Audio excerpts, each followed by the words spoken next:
we are gonna see the 2 fights in Throne of the Four Winds, and let me warn you, this raid is backwards, because it is the first fight and not the last boss, the one that is gonna push your poop in.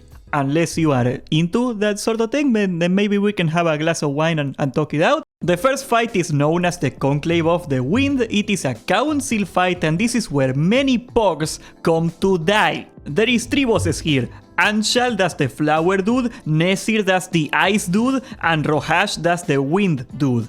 You need rather specific classes to deal with this fight, and you need to split the raid in 3 groups that cannot see each other, making it very hard to coordinate as a single person leading the raid. As a matter of fact, it might be a good idea to plant a friend of you into each of the platforms if you're hosting a POG, just so you can keep an eye on what is going wrong. You can jump from platform to platform using these cool air slides, just don't put your fingers in the fan. Also, if a platform ever goes empty, the boss is gonna enrage and you're gonna wipe, okay? So make sure that doesn't happen. So how do we lay out the platforms? We are gonna need 1 healer in each of the 3 platforms, or in 25 men we're gonna need 2 healers in each platform. Then we are gonna need a tank on Nesir, and we are gonna need another tank on Anshal. If you are doing 10 man, that is perfectly fine, you don't need another tank. But if you're doing 25 man, you're gonna need 1 tank on Anshal and 1 tank on the ads of Anshal. Then we are going to take 2 DPSers with really good AoE for Anshal. Make it about 5 in 25 man. And we are gonna take all the other DPSers on Rohash. And one of those DPSers has to be either a rogue,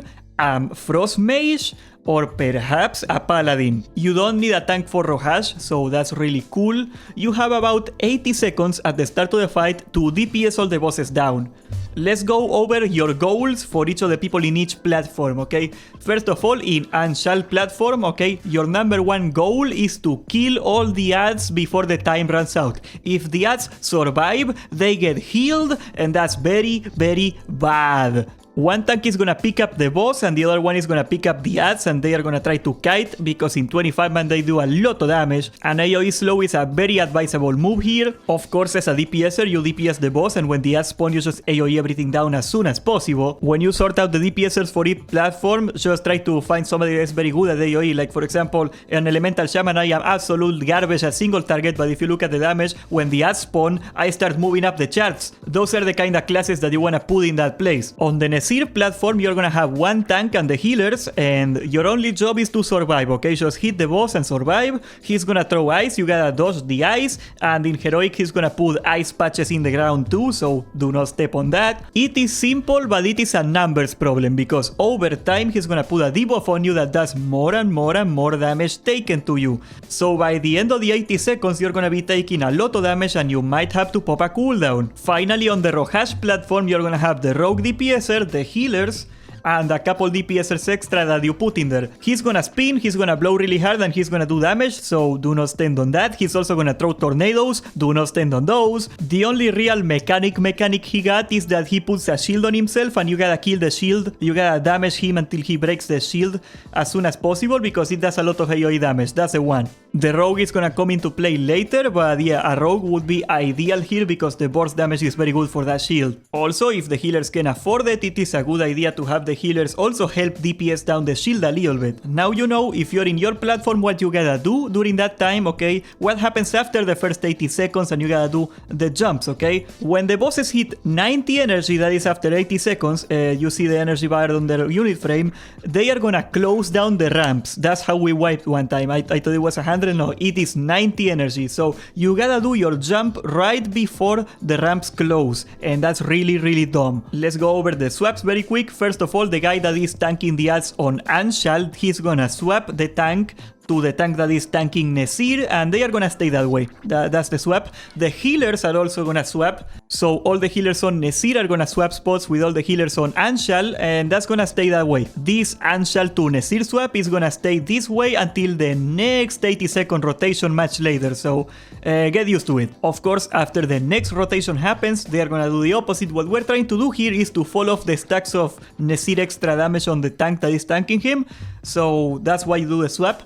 and so that way they don't get overwhelmed and die. That's basically it. Now the healers that are on Rohash and all the DPSers except the rogue in Rohash, they are all gonna go to Nesir for the 10-second duration of the ultimate phase, which is 90 energy to like 100 and then it drops back to 0. So when the ramps open up, that's when the ultimate phase ends. During that phase, all of those DPSers in Rohash platform and the healers, they are gonna go to Nesir and they are gonna try to blow up Nesir as fast as possible. That's your job. The DPSers in Anshal are also going to go to Nesir. They are gonna try to blow him up too, and then they are gonna come back to Anshal as soon as the ramps open back up. After that ends, of course, the people that were on Rohash, they go back to Rohash as soon as the ramps open back up. The reason you wanna do this rotation is because at the ultimate phase, all the bosses do their new ultimate ability. When they hit 100 energy, they do something special. The ability of Nesir is that it does a lot of damage, but it can be split amongst people. So the more people you have on Nesir,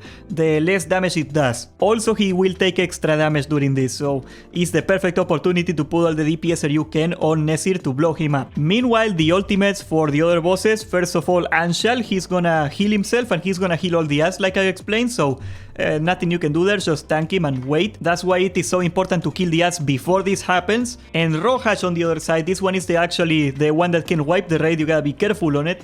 You're gonna need a rogue, frost mage, or paladin. He's gonna do an AoE. He's gonna do AoE damage, that's all. What you gotta do, if you're a rogue, you're gonna recuperate, and that way you're gonna heal through the damage, and that's not a problem.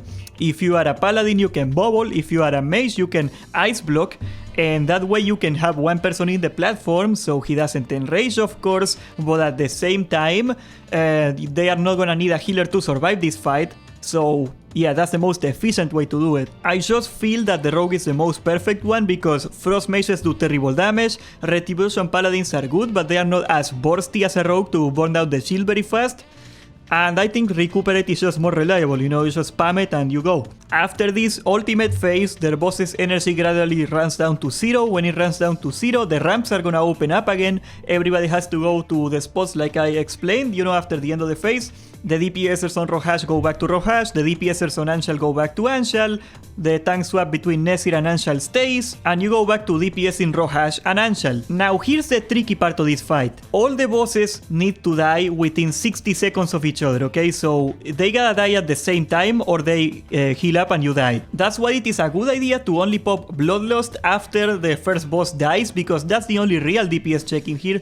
I mean, there is a DPS check that if you don't kill them in 8 minutes, they enrage, but that's not gonna be a problem for you. Like, this fight doesn't take 8 minutes to kill. But you kill whatever boss dies first, you're gonna pop Bloodlust, and you're gonna try to kill all the other bosses. You're gonna jump, everybody jumps from the platform. You kill Anshal, for example, everybody from Anshal jumps to the next platform. You kill Nesir, everybody jumps from Nesir to Rohash, and that's it, game over. So do not take the numbers of DPSers I told you that exactly, because that is assuming everybody is doing similar damage, and that's not true.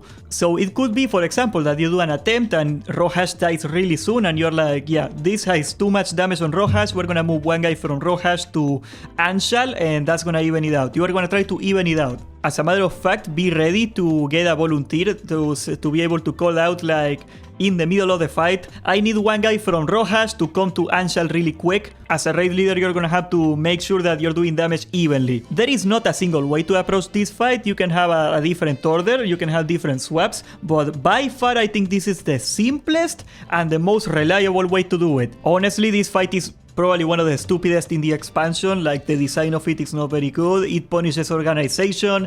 They fixed a weird bug in their beta. That's something that we noticed. Usually when you do a swap, like if you don't do it perfectly at the same time, the bosses enrage for no reason because there is like a snap second that there is nobody in a platform. They fixed that. It takes a couple seconds now, so it's a lot easier to do the swaps. The second fight, the final boss, is Alakir. You need 2 tanks, by the way. First of all, you're gonna need 1 tank to tank the boss. To start the fight, you're gonna need to get everybody spread out around a circle. Also, make sure that your healers, in particular, they are all very spread out evenly, so they can reach everybody. The reason you want to spread out is because Alakir is going to target a random direction and he's going to throw lightning at it. So if everybody is standing in the same place, you're going to get clapped. He also kicks spells if you are near him, and it does a little bit of damage. So if you're a caster, you gotta stay away from him. Except he's also going to do a knockback. I put a Wikora in the Discord, in the UI channel, that you can use to like know when that happens. You're going to have to run to him, So when he knocks you back, you don't fall off the platform and die. He's also gonna summon tornadoes, and you gotta dodge them, and they are kinda tricky to dodge if you are slow or a caster. That's kind of annoying, but you can dodge them. Just move your zoom out all the way out and put your camera vertically, like from top down view, and that's the easiest way to see it. He's also gonna throw ice on the ground. You cannot stand on the ice, it slows you, it does damage, it is very bad, and that's probably one of the things that make it very hard to dodge. Also, the main tank, if you move out of melee range, he's gonna do a lot of damage, so the main tank cannot get out of melee range. But the first one is by far the easy part. You just spread out, you dodge everything, and you tank and spank. At 80% HP, we go for phase 2, okay? Phase 2, you don't have to spread out anymore. He's not gonna do the hidden on a direction thing, so everybody has to stack up. Not tightly, but be roughly in the same place. The range are gonna stay a little on the back, the melee are gonna be in the front in a pack, and Alakir is gonna start summoning ads. You still have to dodge everything, of course, because he's still gonna do the tornadoes and all that cool stuff, okay? But the thing that you gotta keep in mind is that he's gonna summon ads. These ads have a function. First of all, the off tank, you gotta pick them up. Ideal off tank for this fight is a Blood Dead Knight. Why? Because you gotta pull those ads away from the raid. So if you're standing a little away from the raid and you dead grip them back to you, you're saving a lot of time. These ads do AoE damage around them, so that's why you gotta pull them away from the raid. The way they work is that when you kill them, you do more damage to the boss. So the way you wanna do it is to save up a little, to just wait before killing them until you got like 2 or 3 stacked at the same time, and then you blow them up. You can also do this thing where like you kill one and then you wait 15 seconds and then you kill the other one like right before the buff is gonna fall off, so that way you got bigger uptime on the damage increase. There are many ways to do it. I just like stacking 3 of them and blowing them up. It's the same. So you DPS the boss until you get like a 2 or 3 stack of ads, then you blow up all the ads, and then you go to the boss and you smack him because you got the damage buff. And that's the way you DPS him down very fast to 25% HP. Then that's when phase 3 is gonna start. He's gonna break the platform below you and you're gonna be flying. You can fly now. And everybody has to go all the way to the top, okay? Until you cannot fly anymore. That's how high everybody has to go. The reason you want to do this is because you want everybody at the same altitude. Also, you need people to still be spread out, like in a ring around the boss. It is super hard to coordinate this, okay? It is very disorienting when you're in the fight to like take a look at your altitude and the distance between people. I do not like that at all, but you just gotta go all the way up and try to spread out. The reason you want to spread out is because he's also gonna throw a buff on people that does AoE damage to people next to them. That's very bad. And the reason you wanna be in the same altitude is because he's gonna spawn a cloud at the altitude of a random player. So if everybody is at the same altitude, it is gonna spawn at the same altitude as everybody. That cloud does a lot of damage. So what you gotta do is, as soon as the cloud spawns, you gotta drop down a little. Everybody drops down a little bit and they dodge the cloud. And you just DPS him down. You pop all the cooldowns at this point. I like popping cooldowns in this phase. Some people like doing it in phase 2. But I seen people wipe way more on phase 3 than phase 2, so I think that's making it shorter is a good idea. And yeah, that's pretty much it. You just dodge the clouds, you spread out, and you DPS him down. Basically, they designed this fight to be the most unpoggable raid of history. But the chances are, if you can kill the first encounter, fine, this is gonna be a piece of cake. The first fight I consider way harder to organize and get right than the second, by far. Alakir doesn't even have special mechanics in Heroic, he just does more damage, that's it. By the way, if you are watching this after Cataclysm came out, I will have a set of weak auras in the UI Cataclysm channel in my Discord. It's gonna be basically your DBM until we get a reliable DBM. So yeah, subscribe, leave a like, join the Discord, and thank you for watching. Join the Discord, goddammit.